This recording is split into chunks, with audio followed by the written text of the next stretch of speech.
మీరు చెప్పండి అమ్మా, అసలు మీరు ఎన్ని పైసలు ఇచ్చారు, ఆమెకు మీకు సంబంధం ఏంటి, ఎట్లా కనెక్షన్ కలిసింది మీ మధ్య చెప్పండి. అసలు మీరు ఏం చెప్పాలనుకుంటున్నారు? నమస్తే సార్, నా బాధ నేను గత 4 సంవత్సరాల నుంచి అనుభవిస్తున్నా.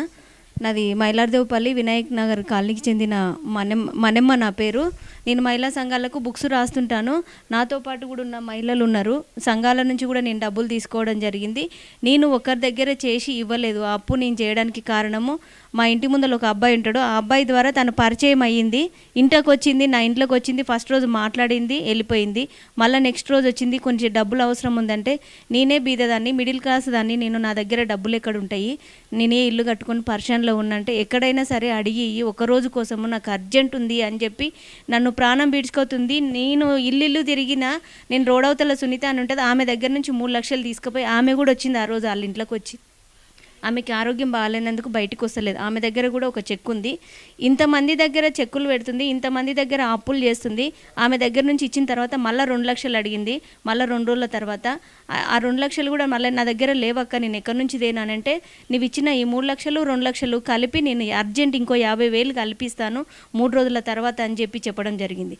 లేవక్క, నేను ఎక్కడి నుంచి తీసుకురానంటే, ప్లీజ్ నన్ను కాపాడు, నన్ను బతిమలాడి నన్ను రిక్వెస్ట్ చేసి, నాకు ప్రాణహాని ఉంది, నేను మా దగ్గర నేను ఎక్కడ అడగలేను, నేను మా దగ్గర నాకు డబ్బులు ఉండవు, పరువు పోతుంది నాది, మా మణికొండలో డబ్బులు అడిగితే నేను చాలా విలువతో నా బతుకుతాను, నేను సొసైటీలో తిరుగుతాను, నేను మీటింగ్లు అవి ఇవి కండక్ట్ చేస్తుంటాను, నాకు ఫౌండేషన్ ఉంది, నాకు నా పరువు పోతుంది నేను వేరే వాళ్ళని డబ్బులు అడిగితే మా దగ్గర నుంచి. అందుకని నేను అక్కడ అడగను కాబట్టి నేను ఇక్కడ అడుగుతున్నా. ఎవరి దగ్గరన్నా సర్ది మీ వాళ్ళ దగ్గర ఉంటే కానీ నువ్వు సంఘాలలో ఉంటావు కదా, ఎట్లనన్నా అరేంజ్ చేయగలుగుతామని అరేంజ్ చేసి నాకు కొంచెం హెల్ప్ అయ్యి ప్లీజ్ అని చెప్పి బతిమలాడి ఏడవడం కూడా జరిగింది. అట్లా నేను 50,000, 2 లక్షలు, 3 లక్షలు, 4 లక్షలు, 5 లక్షలు ఒక 18 రోజుల లోపల నేను 20 లక్షలు సదరడం అయింది. 20 లక్షల రూపాయలు ఆమెకు ముట్ట చెప్పిన. అకౌంట్లో వేస్తానంటే నా అకౌంట్ పనిచేయదు, ప్రాబ్లం అవుతుంది నాకు, నా దాంట్లో నుంచి డబ్బులు కట్ అవుతాయి, నేను అర్జెంటు లిక్విడ్ క్యాష్ వేయాల్సింది అవతల ఉంది, నాకు అర్జెంట్ ఉంది అని చెప్పింది. ఇంకొకటి ఏం చెప్పిందంటే, బార్ కోడ్లలో బిజినెస్ వన్ ఆఫ్ ద పార్ట్నర్గా నాకు పార్ట్నర్షిప్ ఇస్తున్నారు.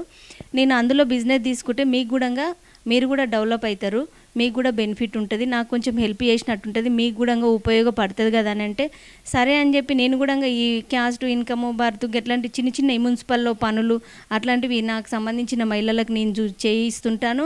మహిళా సంఘాలలో బుక్స్ రాస్తుంటాను, ఎవరికేమన్నా హెల్ప్ కూడా చేస్తుంటాను. నేను నా సొంతగా, అంటే హెల్ప్ అంటే డబ్బుల పరంగా కాదు, ఏమన్నా కాగితాలకు తెలియకపోతే నాతో పాటు తీసుకెళ్తా, చేయిస్తాను, నాకు తెలిసిన పని నేను చేయించి నా బతుకుదేరు నా జీవనము కొనసాగిస్తున్నాను. నేను ఆ ఖమ్మంలో ఈమె వచ్చి నన్ను ఇట్లా చేసి మోసం చేసి ఫ్రాడ్ చేసి నా దగ్గర ఇంతమంది దగ్గర అప్పులు చేయించి ఆమె డబ్బులు తీసుకోవడం జరిగింది.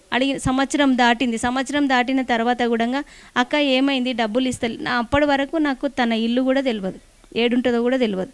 మామూలుగా ఇక్కడికి వస్తుండే పరిచయము, ముఖ పరిచయము మాట్లాడింది, ఆ ద్వారానే డబ్బులు తీసుకొని పోయింది. సంవత్సరం తర్వాత కూడా నాకు ఇంట్రెస్ట్ ఇస్తలేదు, ఏమి ఇస్తలేదు. నేను ఆ సంవత్సరం వరకు కూడా నేనేం చేసిన, మళ్ళీ ఇంకొక సంఘంతో ఎవరైనా మహిళ అవసరం ఉంటే డబ్బులు తీసుకోకపోతే ఆ డబ్బుల్ని, అది తప్పు నేను చేయడము, కానీ నాకు ఏమీ దిక్కుతోచని పరిస్థితులలో నేను ఆ పని చేయాల్సి వచ్చింది.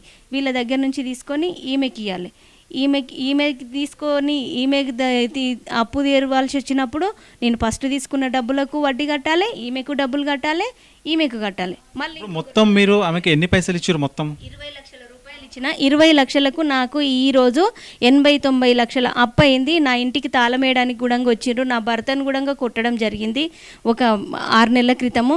నా భర్త మీనికి చేసుకున్న వాళ్ళ తమ్ముడు కూడా పక్కనే ఉంటాడు, ఆ పక్కనే ఇల్లు కొన్నది ఆమె దగ్గర కూడా గతంలో నేను 10 లక్షలు తీసుకొచ్చి తనకే ఇవ్వడం జరిగింది. అప్పుల మీద అప్పులు చేయాల్సి వచ్చింది నేను ఆమెకి ఇచ్చిన 20 లక్షల కోసమే. ఎందుకంటే నేను నా సంపాదన నేను పెద్దగా సంపాదించేది ఏం లేదు. మహిళా సంఘాలలో పుస్తకాలు రాస్తే నాకు 6,000 వస్తుంది. నా భర్త చేసేది పాతింప సామాను దుకాణం, ఆయనకు కూడా కాలు బాగలేదు, ఆరోగ్యం బాగుండదు ఆయనకు. మేము చేసుకొని ఈ విధంగా జీవనం కొనసాగిస్తుంటాము. కానీ మమ్మల్ని అన్యాయంగా వచ్చి నా ఇంటికి వచ్చి నన్ను మోసం చేసి ఈ అప్పులన్నీ క్రియేట్ చేయించి నాతో మోసం చేసి నన్ను ఇలా అప్పుల పాలు చేసింది. నేను ఇలా ఇల్లు అమ్ముకోవడానికి కూడా నేను ఇల్లు అమ్మి అప్పులు కట్టాల్సి వచ్చిన పరిస్థితి వచ్చింది. మీరేమో ఇక్కడ మైలర్ దేవులపల్లి ఉన్నారు, ఆమెనేమో మణికొండలు ఉన్నది. సో ఇక్కడికి అక్కడికి ఎట్లా కనెక్షన్, ఎట్లా ఆమె అక్కడ ఉంది, మీరు ఇక్కడ ఉన్నారు, ఆమెకు మీకు సంబంధం ఏంటి? పార్టీ దగ్గరికి ఎమ్మెల్యే ప్రకాష్ గౌడ్ సార్ దగ్గరికి వస్తుండే తను. అంటే ఆమెకి ఎలాంటి పదవి లేదు, మాకు ఎలాంటి పదవి లేదు. ఆమె పెద్ద లీడర్ అని కూడా ఏం లేదు. ఏదో బిజినెస్లు చేసుకుంటుందంటే మేము చిన్న స్థాయి వాళ్ళం కదా. మేము ఆమె సూపు టాపు కార్ వేసుకొని వచ్చేది, మాకు తెలియదు కదా ఆమె బ్యాక్గ్రౌండ్ ఏందో మాకు తెలియదు. సరే మేడం ఉండొచ్చు, హెల్ప్ చేస్తుందేమో అని చెప్పి మేము కూడా అప్పులు చేసి డబ్బులు ఇవ్వడం జరిగింది. ఎక్కువ ఆశ చూపిస్తుంది ఆమె, కానీ ముందుగా నేను ఎక్కువ వడ్డీకి కూడా ఆశపడలేదు. సరే హెల్ప్ చేస్తే ఈ ఏదో బిజినెస్ అంటుంది కదా, దాంట్లో సెట్ అయితే నేను కూడా సెట్ అయితేనేమో అనుకొని అట్లా మోసపోవడం జరిగింది. వాళ్ళ కూతురు అంటుంది, ఇవాళ చెక్కులు దొంగతనం చేసిర్రు, మా ఇంట్లో అల్మారు విరుగొట్టి చెక్కులు తీసుకుపోవడం అని చెప్తుంది తను. అది తప్పు అమ్మ, మహాతల్లి నువ్వు దయచేసి చదువుకున్న అమ్మాయివి, నీ కొంచెం తెలివితో ఆలోచించి మాట్లాడు. తప్పుడు పనులు, ఈ తప్పుడు ప్రచారాలు చేసి మంది మీద ఎలిగేషన్స్ చేసి గరీబు వాళ్ళని ఇబ్బంది పెట్టి నీ తల్లిలాగా నువ్వు కూడా ఈ పాఠాలు నేర్చుకొని బతకాలని సృష్టించుకోకు. నీ బతుకు తెరువు, చదువుకున్నావు కదా, చదువుతోనే ఏదో ఉద్యోగం చేసుకొని బతకాలని చెప్పి అట్లా నేర్చుకో. కానీ తల్లి నీలాంటి వాళ్ళు నీ గుణపాఠం ఇంకొక 10 మందికి గుణపాఠం అయ్యేటట్టుగా నీ బతుకు తెరువు చూయించకు. నీ తెలివి చదువు మీద చూయించుకో. మందిని మోసం చేసి నీ తల్లి ఎట్లా మోసం చేసి ఇలా నువ్వు ప్రశ్నిస్తున్నావు, ఇన్ని కోట్ల డబ్బులు, ఇన్ని లక్షల డబ్బులు ఏ విధంగా ఇస్తారు ఒక మహిళకు అని చెప్పి నువ్వు ప్రేమించిన అబ్బాయి కూడా అదే ప్రశ్నిస్తున్నాడు. ఇంతమందితో అప్పులు చేయించే తెలివే ఉంది మీ అమ్మతోన మీకు కూడా. ఎందుకంటే మీ అమ్మ నేర్పించిన పాఠాలు మీరు కూడా నేర్చుకుంటున్నారు. ఇవాళ నువ్వు మీ అమ్మ ప్రశ్నించాల్సిన విషయం కూడా నువ్వు ప్రశ్నిస్తున్నావు.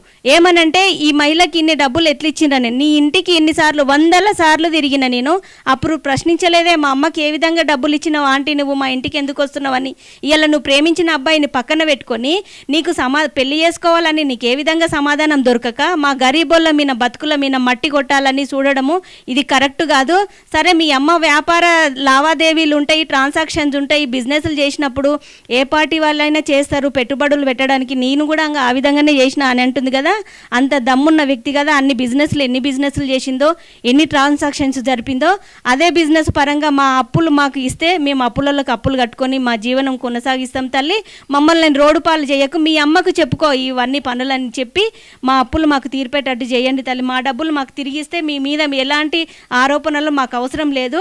మీ ఇంటికి రావాల్సిన అవసరం ఎందుకు వచ్చిందంటే మీ అమ్మ చేతి